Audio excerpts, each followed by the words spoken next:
You're watching Diecast Breakdown with Chuck Ellis, David Johns, and Mark McHotwheel. So sit back, strap in, and hang on. The breakdown starts now. Well, hey there, folks. Chuck here, and welcome to Diecast Breakdown. We are so glad Chuck you're here. today. Is that your new Chuck last name? is here. Chuck here. That's how I've been doing this intro for 3 years now. I've been doing the intro this way. They know who I am. They know my last name. They just now, like, it took them years to figure out your last name, Mark. Make whatever your last name was, and now we all know. I got out of witness protection. Yeah, just a couple of weeks back, and it's been life changing. I know. We're so glad to have you living in the sunshine here with the rest of us with real last names. He's back on the grid. Thank you so much. I thought for a while Thank it was you so just much, going to be Chuck like Mark, like, you know, Cher or Carmen, Adele. Yeah. Adele. Carmen San exactly. Diego. Yeah.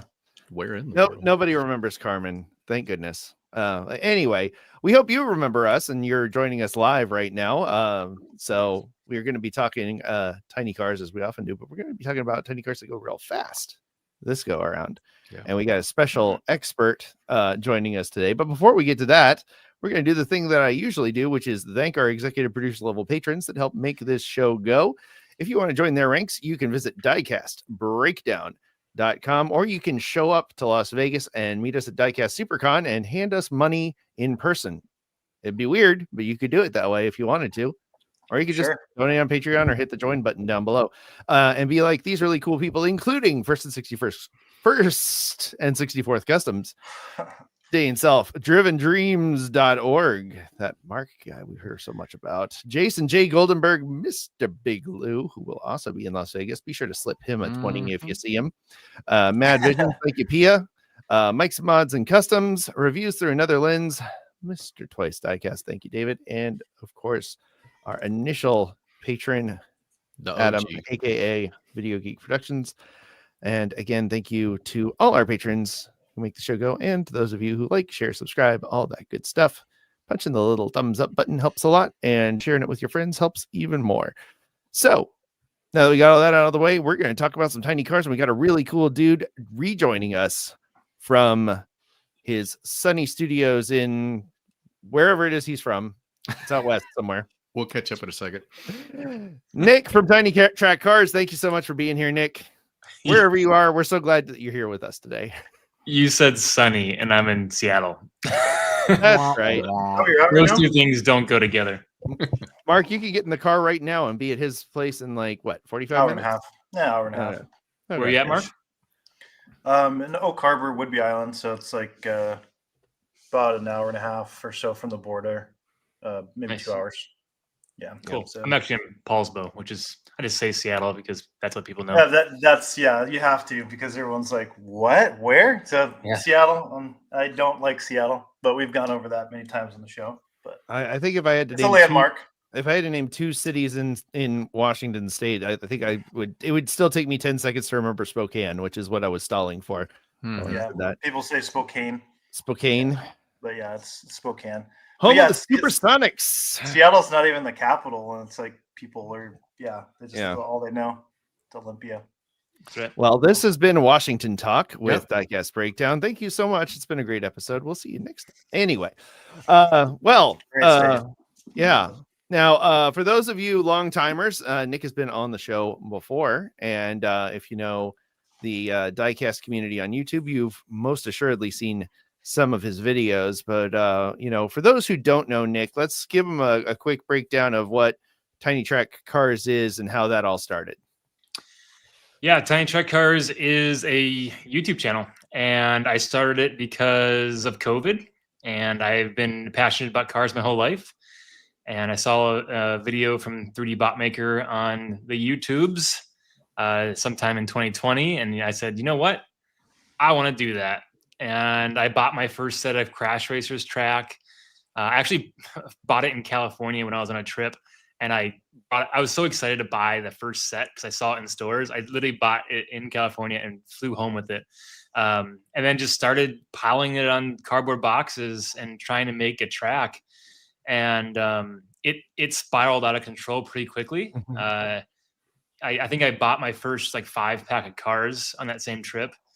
And in 2 or 3 years, well, I guess it's been 5 years since COVID now, but I've thousands and thousands of cars, and I've had many tracks. We started with Candy Mountain, if you guys remember Candy Mountain back in the day, which is retired. It used to sit right back there against this wall, and that was torn down. And then we had Rainier Rally, and then Rainier Rally Cross, and now we have the Tiny Track Cars Open Circuit, which is this open track right behind me, made with all spool heads track. The cool thing about this is I can change it up whatever I want. There's no diorama to it. And then I had the Big O, and that's my brain blowing downhill, not downhill track. I built it so it didn't look like the cars are going downhill. Built it so it looks like they're going flat. And people still message me every day and said, how do these cars move? Said, go look at the behind the scenes video. But yeah, I love that track. The more and more I race on it, me and Russ at Spoolheads have kind of like dialed it in. At first it was a little rough, and now the turn's a little better and it's running smooth. And every time I race on it, I just love that track. Yeah, and you're like revising it again, right? Like I saw like one of the last videos you talked about making the track wider and lowering the sidewalls on it, and like so it's a continuing work in progress for you. Yep. Yeah, I updated it with the newest Spoolheads OT100 open track straightaways. So yeah, the sidewall was like a 1/2 inch tall, and we realized that like cars aren't flying off. So we lowered it down so you can see the cars a little better when you're filming. And it turns have evolved. They used to have a groove system where the cars would go up, and then they couldn't go back down. The theory was cars would go high in the turn when they were going fast, and they would stay up there. But we found out that wasn't the best groove system, so we went back to more of a traditional groove. And yeah, it's getting dialed in, and I really like the racing there. The best part about it is that there's so much room in the turns and the straights that, you know, in some diecast races, especially in crash racers, you see a faster car coming up on a slower car, and you're like, cool, something cool's gonna happen, and it just ends up hitting it, and it launches this other car forward. On the Big O, there's so much room. Yeah, that's right. In the Big O, there's so much room that the passes are really, really awesome. The trade-off is that if a car gets sideways, it does spin. But I think the racing action on that track is something special. You know what always gets me, Nick, is like so many cars self-correct on that last turn, and cars that you wouldn't think are even going to finish. You know, like there's a lot less DNFs than you think there would be. A lot of them can get back in the race, even if they do a 360. I love that first jump, man. That thing is so close to being, it's so close to being too much, but it's perfect because when you land it, like you're in a really good spot to finish the race. For sure. Yeah, I like this. Thanks. Yeah, I just changed this track up just a little bit. There's a slightly different path and a third jump. If you followed the last few videos, I added like a rally style jump as a second jump, and now there's a finish line jump as well, which was too large at first. I was having lots of casualties. I kind of tamed it down a little bit, but yeah, I love this track. It's fun, and I can change it up whenever I want. I gotta say, I really love how your night course video that you just released a few days ago with the lights and stuff. It looks so good. Like the footage looks fantastic on that. So, or I think it was the Ultra Hots that you did. It might have been a little farther than a few days ago, but yeah, the Ultra Hots, and we have this week is the Diecast World Cup, which people said they loved the night mode, but it was a little too dark. So I brightened it up a little bit so you can kind of see a little bit of stuff in the room, but overall, you know it's nighttime. Yeah. So, and I actually think I like it a little better too. It's still dark, but you can still see the cars in between the street lights. Sure. No, it was a really cool look. Like I thought, it was very moody. Black light. Well, and he's doing ultra hots, so all the cars, like they're really shiny under the lights. It looked really cool. You got that metallic look to it. But yeah. So you mentioned the World Cup. You got some other big projects coming up you wanted to talk about as well. So what's shaking over there? Yeah. The most exciting thing for me right now is I launched what I'm calling the Tiny Track Cars Diecast Racing League. And I know a lot of people call their diecast racing leagues. But mine's different because it's actually a league that you can play in. It's kind of like fantasy where you're able to go to tinytrackcars.com and pick your car. So I post the upcoming tournaments. You get to pick your car and then tune in every Friday. We have a tournament that runs live as a premiere every Friday on my YouTube channel, and you root for your car. And if your car places in the top 4, you get points, and your points go on a leaderboard. And at the end of the season, which is 20 weeks, the spring 2025 season is 20 weeks, and we'll give away a bunch of cool prizes, which I'm still populating.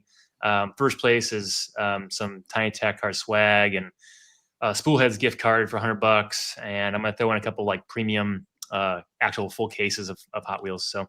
Nice. I hope to bring on some sponsors to help with that in the future as the league grows. But as something we just launched, and there's probably 200 or so people playing in every week's race, which is really cool. Oh wow! Yeah. Yep. And it's really fun at the lives to see the same people coming back every week and telling us who their pick is and cheering them on, and it's just really cool. Like the sense of community behind it is what I really love about diecast racing. Yeah, like as we were recording today, we want to give props to the leader in the clubhouse right now, a dude named Maverick Miller. I saw on your standings on the website. I call him Mav Mill. Mav, yep, he's got the Need for Speed.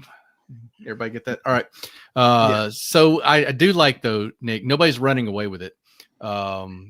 It's a really tight competitive league, and I can see how people would be pretty, I don't know, tuning in every week to see where they are in the standings. Is that what you're seeing? Are you getting that kind of engagement in your comments? 100%. Yeah, I'm seeing a lot of the same people. As we're growing, the viewership with us at the live events is growing and growing. I think at the Supercard tournament, which is on the Big O, is a longer video, but we had about 55 people there live with us. And last week we had, I think, 42 we hit. And I hope that just grows and grows and grows. And I think as we progress, I might do the live premiere and then immediately go live after that, and just to open up conversation about the race. I still haven't figured out a format that I want to do, because you don't want to talk about the race too much live, because if people haven't seen the race, we don't want to give anything away. So it's tricky. No spoilers, except sure. on the cars. Maybe it's a private thing. That's I mean, I like to think that you're not going to watch the after show unless you watch the show. But you never know. Let's give the people that are maybe haven't checked out the league yet a little bit of an idea. We're not talking about the same group of cars every week. Nick is doing like genres, and it's super cool. I'm gonna just rattle off a few that have already happened, and Nick, I hope they're all for this season. We've had Ferrari, we've had American Muscle, we've had NASCAR, we've had lots of NASCAR, lots of different generations of NASCARs racing together. Nick, you've had Super Treasure Hunts, Fast and Furious, Hot Wheels ID, like all the type of cars that all the different collectors collect. I think that's super cool and kind of ingenious on your part to have. If I'm a Hot Wheels ID collector, I'm definitely tuning into that race for sure. 100%. So yeah, just give me an idea. Like, how did you decide, I'm going to race genres of cars every time, and we're gonna do it different every week? I got into Hot Wheels, and I call myself don't call myself a collector, but as you can see, I'm collecting thousands of Hot Wheels. I try to stick to the racing, and every time I was in a store and looking at cars, my brain was, oh, I could use this for a tournament. Oh, I could use this for a tournament.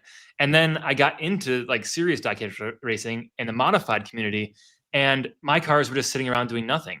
So when I launched this league and started to run these, I call them like stock races, which is just non-modified cars.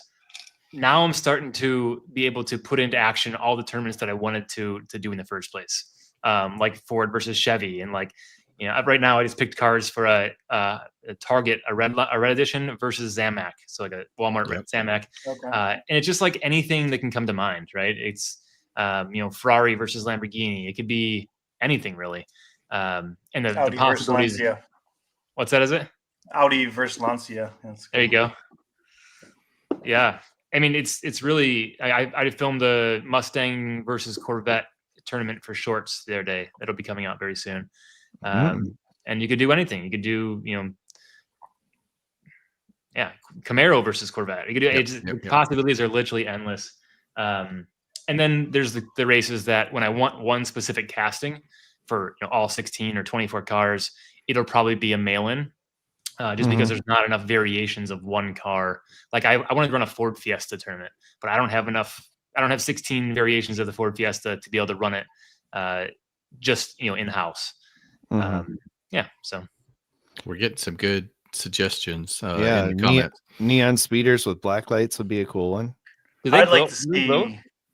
The first ones didn't. After I think the first series, all of them they made them so they would glow under black light. That'd be cool.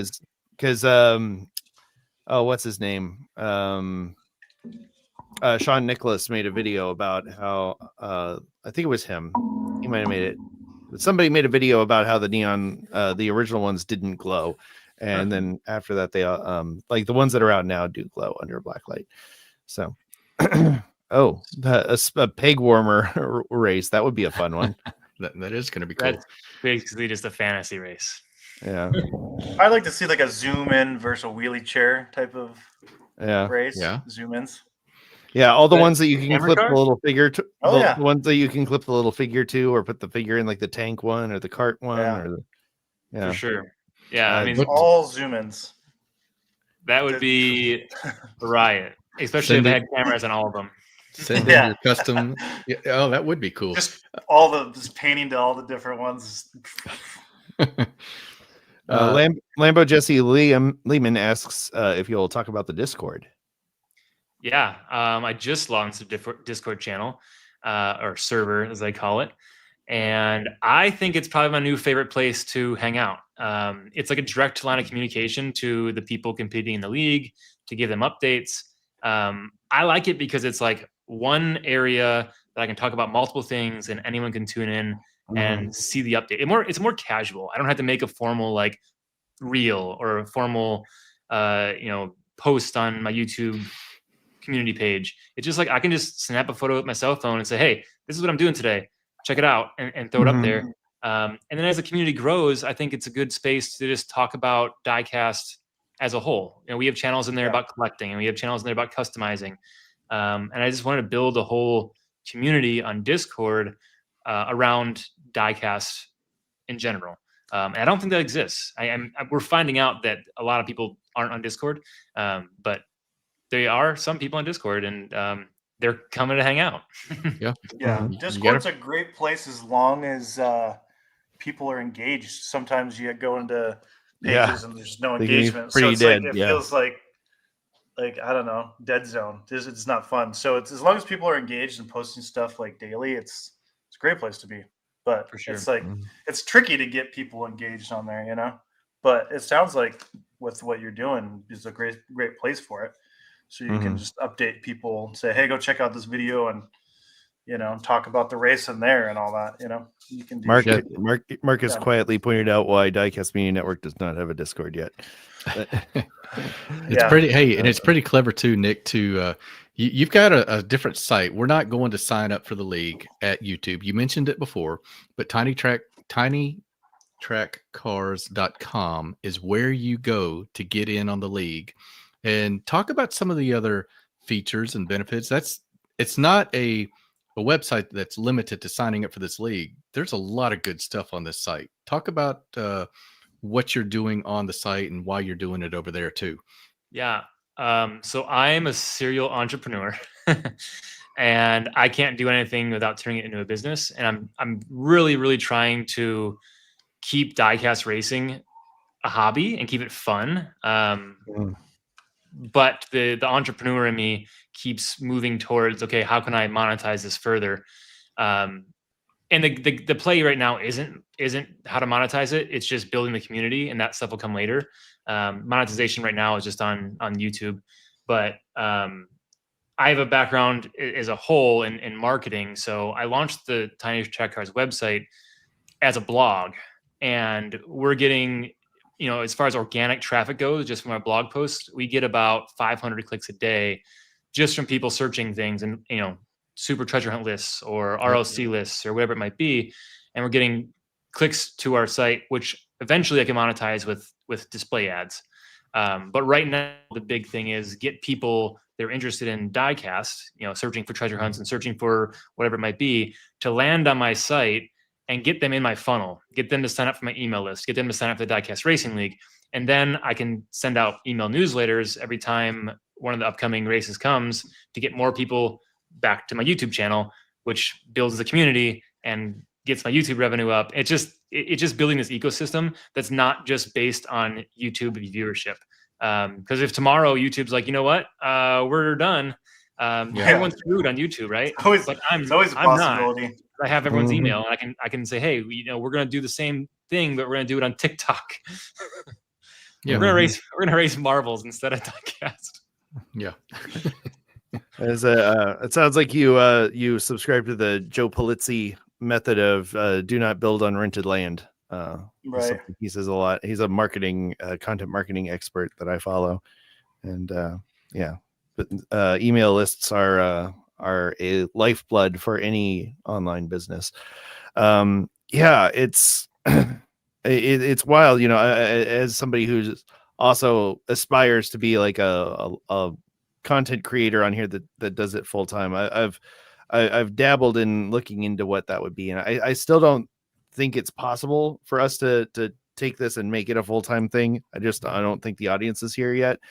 I'm curious what your thoughts are as a fellow marketer when it comes to, like, I think there's only like 3 or 4 people that I can think of offhand that have been able to take diecast content creation and make it their full-time job. And is that, like you said, you're trying to keep that a hobby. Do you see that as like a potential thing? Like, because I get asked by people all the time, well, how do you get started doing a tiny car YouTube channel, and what do you think of building an audience and stuff like that? And I think it's this particular niche might be a really difficult road to hoe, to pardon the expression. But what are your thoughts on that? It's not easy. It takes a shit ton of work. I mean, I'm lucky that I have another business that I can basically put on autopilot, so I have the ability to spend time on this. And like I said, I started the channel, I don't know, 2.5 years ago now, and I work on it almost every day. Like I'm in a group chat with a couple of diecast friends, and we talk about diecast all the time. And we talk about, why didn't my video get, 1,000 views, or why didn't, like, it's a constant struggle, and it's baby steps. People think you can just like figure out how to go viral, and then all of a sudden you're doing YouTube full time, but they don't realize that you have to treat it like a full-time job and put in the time and the effort to grow it. I mean, there's some anomalies of people who just can go viral and that's their thing, and they that's how they run their business. That's fine, but that's not me. Or it's not yet. Hopefully, it's very, very rare. Yeah, for sure.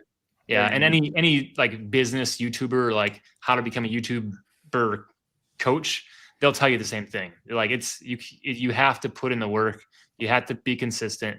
You have to be excited about the content you're putting out, even if no one's watching, because otherwise you're just going to burn out. Can Can we talk? Let's go back to the actual league because I'm kind of interested with where we're at this point in the season. What are some of the surprises, some of the storylines that you didn't see coming? And number two, is the Cybertruck really as terrible a racer as what it appeared in the EV race? I ran a truck tournament way back on Candy Mountain, and the Cybertruck did fine. On this one, it gets going a little too fast and flies off the lane turns. I've switched this track out with all open stuff, so it's laned for the first straightaway, and I'm doing this because I'm actually pointing to the straightaway behind me, and then open the rest of the way. And I can run big rigs on it, and they run fine because of the big bank turns. But it's the lane turns that causes the issue with the higher center of gravity cars. But it's funny because there is a casting that does well, right? Like some rub in weird areas and some don't. So there's castings that do better as a whole.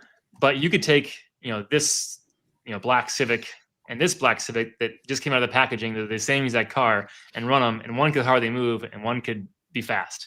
It's really, that's why modified racers, they wheel farm. You're getting 10, 15 cars to find one set of axles that is fast. And that makes a difference. Friction. Imagine that. Yep.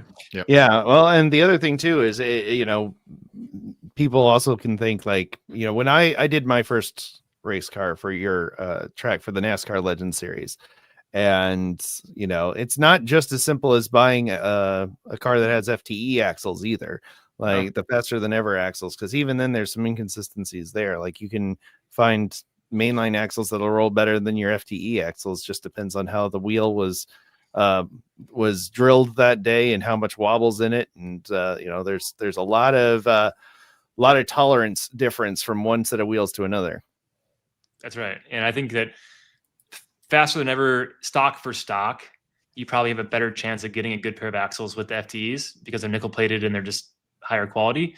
But as far as what you can do with them, if you're polishing your axles and you're looking for that set that spins well from the get-go and doesn't wobble at all, it's hit or miss, really. You could get, like I said, you can get a stock, mainline set of axles that's like spins beautifully and clean. And that's why usually when I build cars to mail in, I just start running cars on the track, and I start with the car that's the fastest, that's a good starting point, right? Start with the fast one and then go from there. If you start with the slow car, you have a lot of ways to go. Sure. Yeah. Chuck, recap how the Diecast Breakdown racing team did. Not great. For our first, we did qualify, but we did pretty poorly. We were out by the first round. I won, Chuck. I would say that it's the vehicle, but maybe it was the driver. Who knows? It's hard to say. Who drove that one? Mr. David Johns, I believe, was the official driver of that vehicle. Nick, explains everything. No, it was clearly I can only. It's a poor workman that blames his tools, David. You got a light foot. David, you got a light foot. Well, I think the problem that I had, my car kept getting turned around, and I'm wondering if that's because I used the Murata Stalker, which is a very long chassis. Yeah. And so it seemed like it would do okay until it got to the turns, and then it would just want to keep going straight, and it would frequently get spun around too. And I had heard the Murata Stalker was a good race car because it's nope. No, thank you, sir.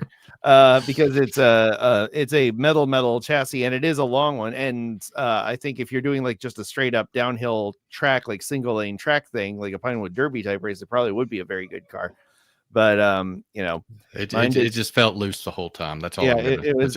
Yeah. Well, and I don't know too if it was, it's my first time learning to shave wheels too. Like I watched Xavier's videos. Diecast Show Customs has a lot of great tutorial videos on how to make racing wheels, and so I was doing the thing where I'd like spin it up with a polishing wheel on my rotary tool, and then use a razor blade to like carefully cut angles into the axle or the wheels and stuff, and then I got the big fancy lead putty that fishermen use on their lures and leaders and stuff. And then somebody told me you absolutely do not do that because that stuff stays liquid and will gum up your axles. So, and whoever's running the track will not be happy because you're getting sticky lead resin all over their track. So yeah, we had a NASCAR come with that. Disqualified. Yeah. So I think I used regular fishing weights and hot glue to hold the weights down in my car. And that seemed okay. Yeah. EP Diecast Racing is going, no, please no. Yeah, no tungsten putty, and don't use expired graphite. Yeah. So that's the other thing too. So there is a surprising amount of science that goes into making a good downhill vehicle. And again, I didn't I was playing just that I wanted to do the Murata Stalker body. I should have done, because then I had to source actual axles, because it was a 35-year-old casting. So then you had to replace the axles, and then in cutting out the axles and putting them in, you're not using the perfect axles for the vehicle, so that can also factor into it. But I think I just bit off more than I could chew for this one, and got a little too above my skill set for my first car. I did way too many things. I had 2 different types of axles on there. I was, but if you had too much. Yeah, I was doing too much. So, aside from doing that initial run and starting with whatever car you have is the fastest, what are some other tips that you have for people that are building their first race car? Don't use tungsten putty. Don't use tungsten putty. We got that. I mean, you said metal on metal. You assumed that it was better, but a lot of the diecast racers actually prefer the plastic bases because it allows them to put the weight where they want. Where yours has a good, it's spaced out. But if it's a 60 gram race and your car is 57 grams, stock, you can't put the weight where you want it. If it's 30 gram stock and you get to go to 60, you can place that weight inside the car where you want it. And like I said, the Marauder might be a great drag car, and there's a weight placement for drag racing. There's also a weight placement for specific tracks. The Big O is like a track no one really knows about yet. And when you're up on this bank for a 4 foot wide turn, and if your weight placement's wrong, your back end might sag down in the turn, your front end might sag down, and it might cause you to spin. So it's really figuring out where you put that weight based on the track you're racing on. Well, that's interesting. So what are some of the weight distribution strategies out there? That's secrets. Okay. Nice try, Chuck. Gotta join the league. It wouldn't hurt to ask. Yeah. I mean, like trial and error. Yeah. I think generally speaking, for drag racing, people go back weight for speed. For open track, though, it might cause you to spin around. I like center lateral weight, so as low as you possibly can, and in the center, but spread out, not all in one spot. So if that helps. Yep. But then again, I have 0 wins on Red Line Derby, so don't trust me. So have you had any huge surprises in the tournament so far? Anybody that, like, if there was a race where you're like, I know exactly who's going to win, and it wasn't the one that won? Usually the Evo 10s are like, they dominate the track. I think you said that. Luckily, I have these things called jumps in the track. So it's really like equalizer. Who can stick the landing. And in that last rally tournament, you saw the Evo 10 was cooking, but it couldn't land a jump. So it lost. And I think a lot of people picked it to win, and they didn't get any points.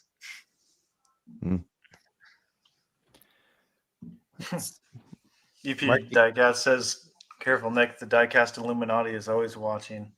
Yep, always watching. Yeah, they sent me mail. My house. So Nick, like, what are some other tournaments that are coming up? Like some other classes of cars or styles of cars or decades? What have you got lined up? I just picked. So Shaggin' Wagons is coming up, which is all station wagons. I have a JDM tournament. I have a topless takedown, which is a modified tournament, and everyone's topless. PT Cruiser. Yeah. David, bust it out. Show us what you got. Cabriolet tournament. Thank you, sir. There you go. Yeah, it's just convertibles, and really cool because they had to have a driver. And I kind of joked around about the posting of the race and said if you add more people to the car, you get bonus points, but it was just for fun. And some people sent a car full of people. It was kind of funny. So that's coming up 10 people. March 7th, I think, is that race. Yeah, March 7th. Mm-hmm. So how long into the year will you go? Or do you wrap up in the fall? Do you go all the way through December? What are we talking about? So spring 2025 season is 20 weeks. And I think the last one, I have it pulled up right here. The last one is May 16th of this season. And then I'll probably start the fall season like July, the first week of July. So there'll be a little bit of gap in the actual Diecast Racing League. And I'm just going to fill that with weekly videos of just random stuff. Whatever I decide to pick. Do the points go back to zero for fall? Points will go back to zero. And I think so. This is like V1 of the Diecast Racing League. It was basically to prove the concept that people will play in it and participate. Before I invested a lot of money to build a bigger platform. I want to do quarterly season prizes as well, because my biggest thing is like, okay, you joined 10 weeks in, like there's the probability of you going to win is probably low, right? So I don't want you to lose interest. So I want there to be every 5 events, I want there to be prizes, and those points will clear every 5 events. So even though if you don't win the overall season, you might be able to win a sector of it. Quarter 3, quarter 4. Yeah. Right. So, and that's going to be in the next build, because right now we just don't have the platform to handle all that stuff. So that stuff's way above my head. I've hired a developer for it. That's cool, man. Yeah. Good stuff requires work, and good stuff requires patience. So it sounds like it's going to be definitely worth the wait for sure. Again, people can find out about all the races, and they can enter and they can participate in the more observational side of things over at TWYCE.com, correct? Yep, that's the website. That's where you sign up is your what is it called? I just had my brain just reset. What is that called? The forum? Discord. Okay. There we go, Mark. Is that on your website, or where can people find that if they want to check that out? Where's the easiest link? I haven't put it many places. If you're on my email list, I just sent you an email that has a link to it. It is in my Instagram link in bio. If you go to Tiny Track Car's Instagram and click on the link, it's one of the quick links in there. But I don't know how else to share it. I should probably put it on my website somewhere. Yeah, maybe a link or something so that you can get everybody in there. What will fans on Instagram see? Is there different content there than there is on YouTube? Sorry, David, you cut out a little bit there. Oh, sure. Yeah. The content comparison with YouTube versus Instagram, is it the same stuff, or are you doing Instagram specific stuff? I'm doing Instagram specific stuff. I thought about taking the actual Diecast Racing League and then just splicing it vertical for the other platforms. But you're shooting wide and horizontal, and it's tough to follow the car. And if it's a close race, one car is still out of the frame. So I'm filming tournaments vertical for TikTok Shorts and Instagram Reels, and those might be in the Diecast Racing League one day. But right now they're just fun to build an audience on another platform and kind of funnel people to my website and to the league and to YouTube. Mm-hmm. David, so did you? We kind of threw this one together recently, folks, and I asked Nick if he had any cars to share. Did you have any that you wanted to show or talk about? And if not, that's perfectly fine. I know it was last second. I have no cars within arm's reach of me, but I have. Right. I mean, I have lots of. No worries. Yeah, and he can't go get them because he's not wearing pants. So yeah, I'm in my we promised we wouldn't talk about our no pants rule. It always comes up. I did. I did throw a couple cars on the track back here. I don't know how well you can see the track behind me from this angle. I would love to see. I would love people to see. You don't get an appreciation for the speed on YouTube because it's sometimes it's slowed down. Sometimes you're just panning from turn to turn. So the helicopter. Yeah, I would love to see if we can do a couple runs live. I think when you see the finished product, and let me talk to the viewers right now. Nick's videos are really well done, and I mean really well done. It is close-up action. It is cameras are in all the right spots. It's slowed down when it needs to. There's replays when it needs. It's just really slick videos. You'll enjoy them. But it will give us an idea of how fast these cars are running when we run them here in a second. Maybe we can isolate on the track itself. Yeah, I was waiting for him to get more set up on it before I was gonna. That's about as low as I can go without not being able to see my laptop. Okay, this will be the first ever Diecast breakdown invitational. All right, there's a black CRX up there and a orange Civic Si, and I control it with this little remote. Ooh, wow. Cool. Now that is up the track. All right, here we go. 3, 2, 1.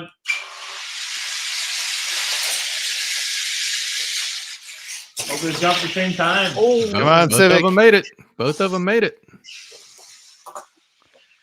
You guys missed the last straightaway with the CRX one. And I have pants on.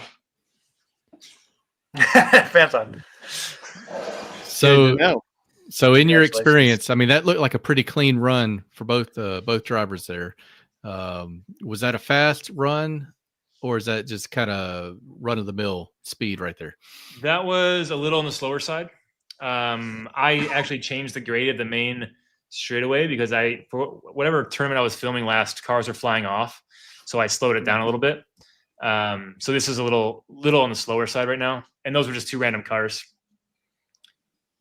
Modified cars will fly. Let me see if I can get I already filmed the topless takedown. It's like changing the camera angle to my crotch shot. Well, whatever it takes. Out for a second there. I think you can see the finish line. One in a row. Anything for the clicks. That's right. All right, there we go. I'll grab some of these topless takedown cars. All right. It's already filmed. The tournament's over, so usually I don't run any modified cars for pleasure because graphite and something could break, so I don't run the cars until the tournament. Here's Arlo and Lando. Oh, actually, it's Kay, Arlo's wife. And then this car is super fast. And I'll run another fast one. Here's Sam Hall. That's me. Sam Hall. I'm the Corvette. DRT3K. Nice. And there's, like I said, people went a little crazy with. That's Chuck. That's Chuck. 6 people in there for sure. EP Racing says you can use the big cat if you need. Your GT car, Lucas, or EP. You're running topless, right? I don't know. We'll see. And I'll run this guy. It's another quick one. We'll run 3. All right, here we go. Topless takedown. Oh yeah.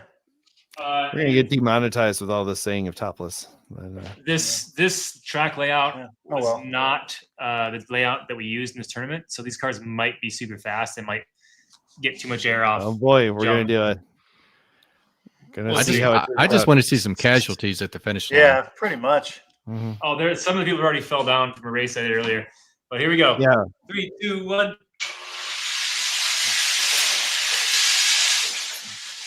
A lot faster. Whoa! Somebody ate it. Where'd they go?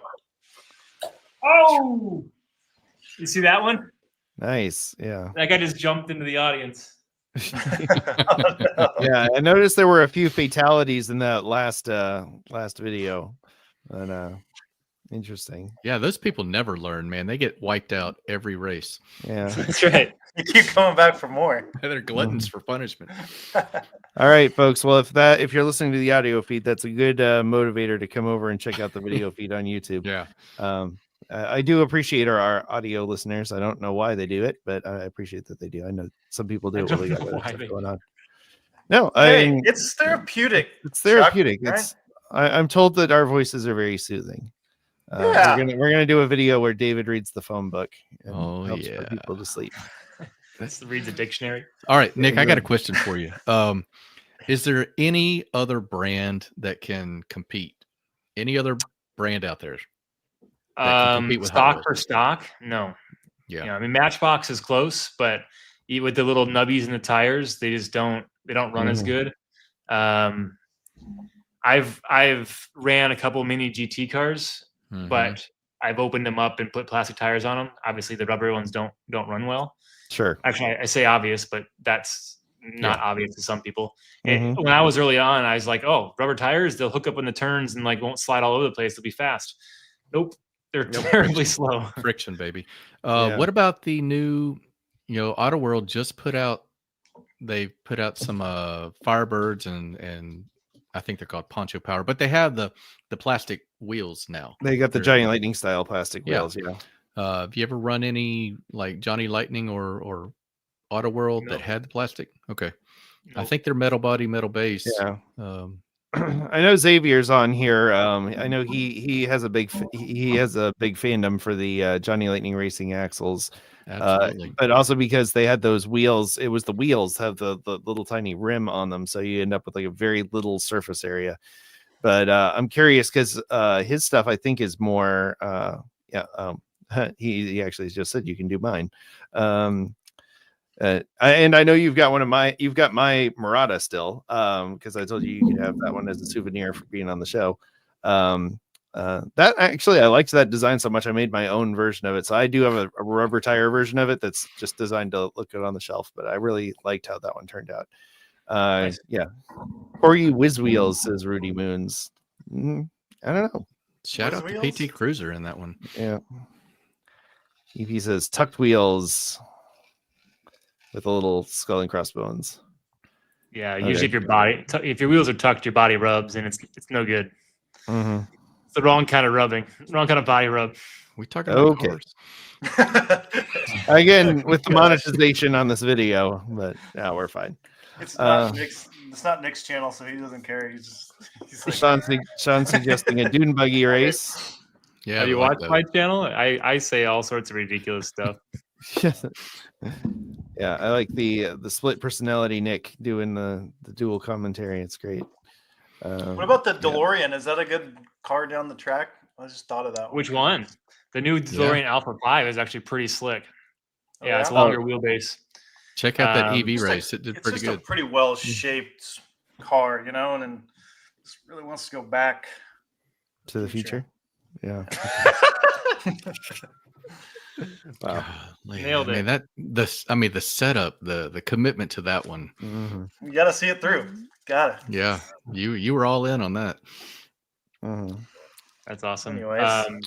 Was it you? Are you genuinely curious about the Back to the Future car? No, I am. Like, there's a lot of them, but which one do you think is the fastest? Like, they have some really older stuff, and then they have some new It's stuff. Definitely not the one with the wheels in hover mode. That's for sure. Yeah. Those little plastic tires do pretty bad. Does that Back to the Future 3? I mean, does that have thinner wagon wheels on it? Oh yeah, it's got the wagon wheels on it. That'd be interesting because those are the wagon wheels on the 1885 version. It might fly. I think I have the casting. Well, you gotta go get it. It's a heavy casting too, because that's the metal DeLorean casting. But anyway.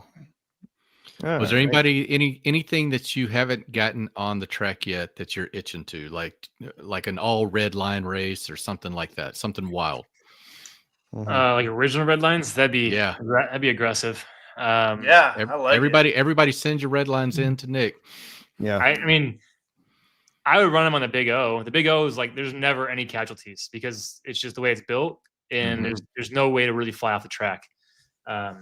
So it's the biggest thing is the ending of it, which I have like a 6-foot runoff area into padding. But sometimes one car stops and another car hits it still, but it's hard to avoid.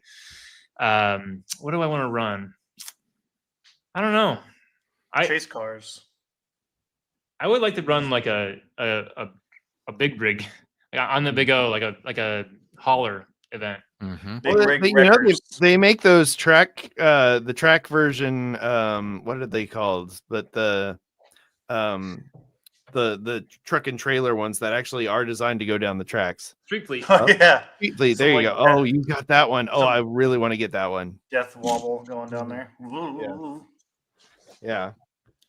Well, can you imagine you get one of those trailers and you just load it up with Yeah,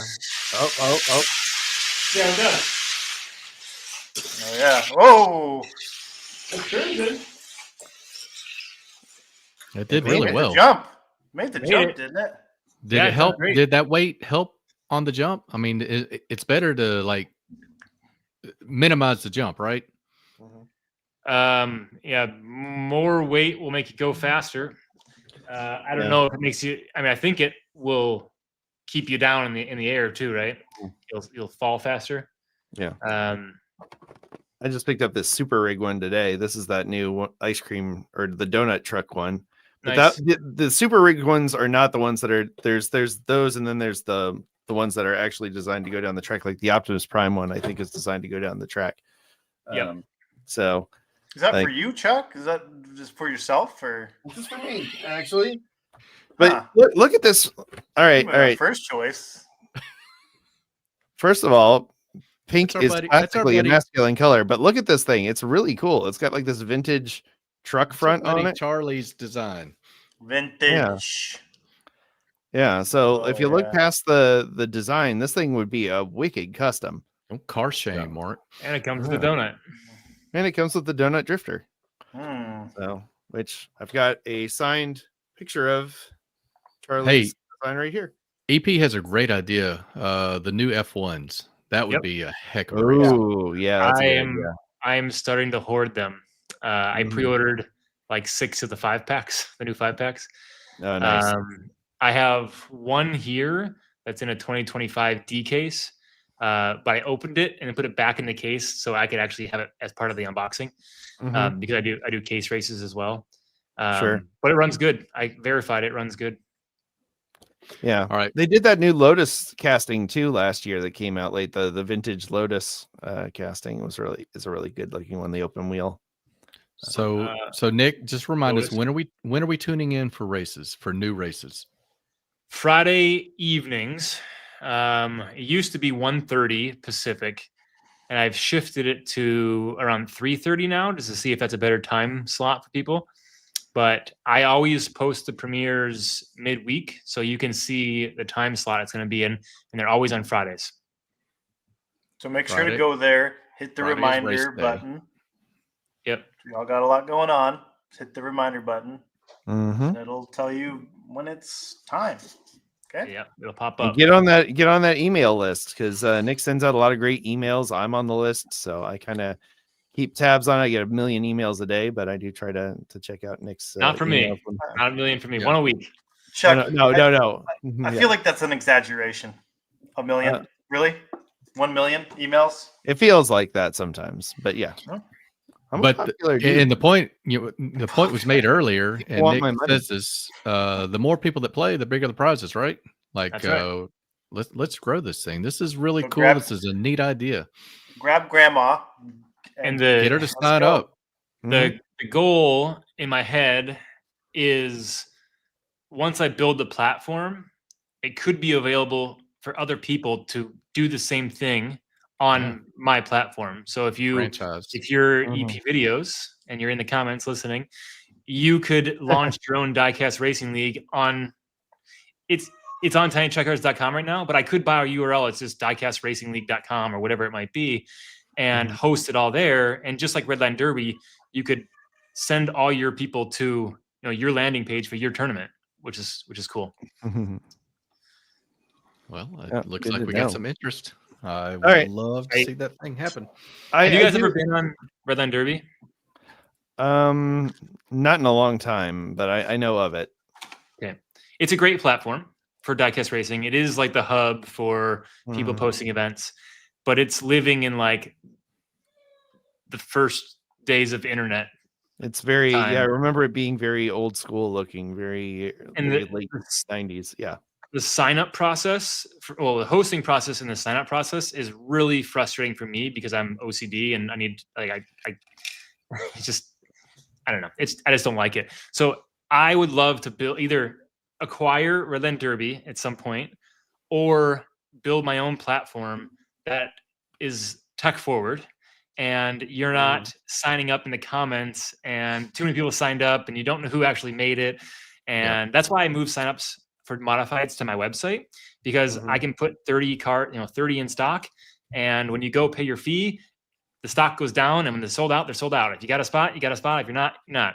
You don't have to send cash in the mail like you do for Redland Derby, or worry about PayPal or who paid what, who paid when. It just you snooze, you lose. Okay, and people. I can download a spreadsheet of the participants and their information, so I don't have to worry about check-in and who's in, who's not. I have the list right after the event. So if I can automate all of that on a massive scale for the whole diecast racing community, where as a host, you can post an event, your entrants sign up and they pay through our site. You get the payout from everyone that signed up, minus our fee. Sure. And then you get, the spreadsheet and everyone just, mails it straight to you and you know who your entrants are. And it's a very streamlined, straightforward process. I love it. And personally, as someone I signed up on your website and it was a very easy process. I personally really thought it was very well done. So if you could take that and bring it to a larger scale, that would be a really interesting thing. And I think that is something that this hobby definitely needs is some more, there are a lot of people, and I get that a lot of the people that are doing this as their hobby and their passion project, and they're probably not tech first minded people. And so I get that, the stuff that's out there is going to look like how it looks. But I think it's really cool that there are more people like you that are up and coming that are tech focused and can bring that level of quality to the hobby. And I think that would be a really a thing that would benefit all of us if it became more efficient and more, because that process is bad for even people who do understand how tech works. So if you're trying to figure it out, like you said, and it's going through comments, it could be a nightmare.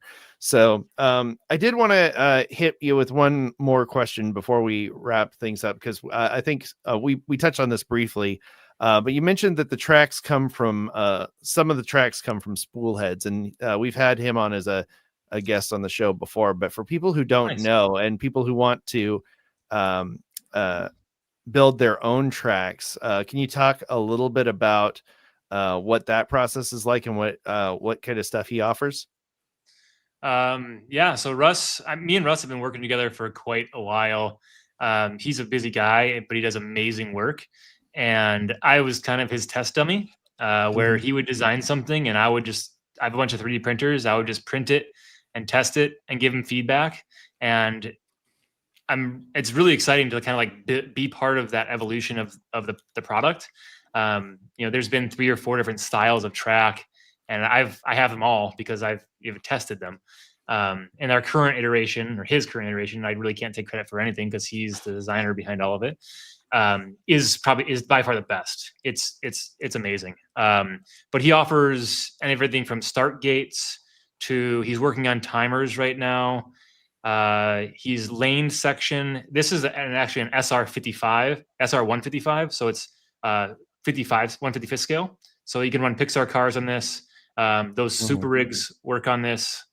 And it's, so it's the dual lane, and then there's open track turns. He offers the supports. So these are all 3D printed supports as well. So you can buy the support system through his website. You can basically build yourself a custom track any size you want. Like, this is massive, right? This is 12 feet wide and 6 feet deep. You could build it on a tabletop. It could be a 180 and to a finish. Whatever you want to build, the possibilities are endless. Whereas if you started out with a Crash Racers set, it's a great starting point, but you have 2 turns and a couple straightaways, And if you ever bought crash racers, you always need more straightaways. You don't have enough in the box. So you end up with a bunch of extra turns. And I just think that the quality of the 3D printed stuff, as far as like, gaps in the track and sidewalls that are soft and cars flying off, this stuff is far superior. So yeah, spoolhead.com is the website. And if you use code TTC, you get 5% off. That's where I was going for. Am I allowed to say that in this? No, absolutely. No, that's what I was hoping you would say that, because we liked having him on the show too. And I love people that are doing innovative things, and I want to make sure we touched on that before we wrapped up. But it's funny. I mean, I have no room personally to do a track, but I'm still like, oh man, that would just be really fun to do. And maybe someday I will. But in the meantime, it's nice to live vicariously through yours. And we do have one more question. It looks like C. Pearson's asking, Tiny Track car races are on Fridays at 3:30 p.m. I'm assuming Pacific Standard Time, as you are in Washington State. 6:30 Eastern. So that would be 6:30 Eastern, Pearson. So check it out and make sure you ring that bell so you can get the notifications for when his videos are coming out. And make sure you're ringing ours too, because we release other stuff besides Diecast Breakdown on this channel. David's been tearing it up with his review videos, and we've had some shorts going on. So you want to make sure you check those out. Maybe someday I'll be able to bring back some of my custom videos. I've got a ton of videos already in the can that I need to edit. But life is happening right now, and life is happening very fast for me. But we're figuring all that out. So, well, all right, Nick, before we wrap up, anything else we want to leave the audience with before we close? I mean, I think I'm good on my end. Okay. Something I just thought of a couple of seconds ago when you were, living vicariously through me. It's funny because what I film on this track is like 10% of the stuff I actually run on this track. It's so fun just to come back here. And I say back here because it's behind my house. And just pick random cars and run them down the track. Oh, sure. We had all my family over for Christmas Eve, and all of my cousins and nieces and nephews were in here, and like people were just grabbing cars and we were running them in 4-car grids, and it's just a hoot to like watch your car and root it on, even if you're not into like cars or motorsports. Oh, sure. Just fun. You want to win. That's right. Well, yeah, I was going to say you've got the award for coolest uncle in your entire family, I'm sure, with having a literal racetrack system in your backyard or your back property area. So, well, very cool, Nick. And again, folks, I can't recommend his channel enough. It's a lot of fun, and you get to see some really cool stuff happening. And he's doing a lot of innovative stuff. There's a lot of other people doing race stuff, but I think Nick's got a really cool thing going with his combination of innovation and entertainment at the same time. So I'm always looking forward to seeing the new tracks. You're always coming up with new things, and it's really cool. So be sure to check it out. We got the link for his website in the description, and from there you can jump to his channel or you can jump to his Instagram, because he just had so many different locations. I want to make sure people are going to the website. He's got merch, pretty cool merch over there too. So if you want to wear your Tiny Track fandom on your sleeve, you can literally do that. Or get a tattoo. He'll sell you both sleeves. Yeah, he'll sell you both sleeves and a shirt in the middle. It's great. It's a real bargain. But anyway, so check that out. And while you're checking him out, make sure you're down there clicking around. You hit that little subscribe button, the like button. And if you enjoyed this video, make sure you share it with somebody that you think would also enjoy it, because that is the way that we make this show grow. We've been doing really well with gaining new subscribers lately. It's been really cool. We're closing in on 6,000 real quick. And, next week, you'll be seeing a lot of us on this channel as we're streaming from sunny Las Vegas. Yeah, some of us are a little excited about going to Las Vegas. I'm excited to see all y'all at the show. It's I'll probably be spending most of my time in the hotel because there's a little too much lights and sounds out there for me. But I will be. Oh, I agree, Chuck. Yeah, I'll be looking forward to seeing all y'all smiling faces at the show, and be sure to drop by and say hi. We're really looking forward to come find us in person. Come find us if you can, because I'm sure we're going to get out there and they're going to be like, "Who are you again?" But that's okay. That's speak for yourself, Chuck. Yeah, they'll know who Mark is. They'll be like, "You're the guy from Auto Peak Detailing that does all those cool videos. You put that liquid nitrogen on that car, that Hot Wheels car, or whatever. Some in your own eyes."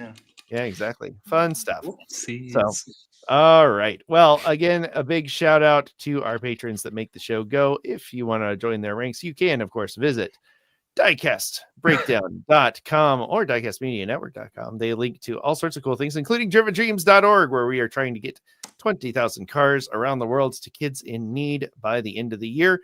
It's a really cool project. Check it out at drivendreams.org. We're linking to that in the show's little description down below as well. And thank you to the folks who have joined us live, and thank you for making it to the end of another episode. As always, we want to thank you for coming along with us for the ride. Until next time, stay fresh, cheese bags.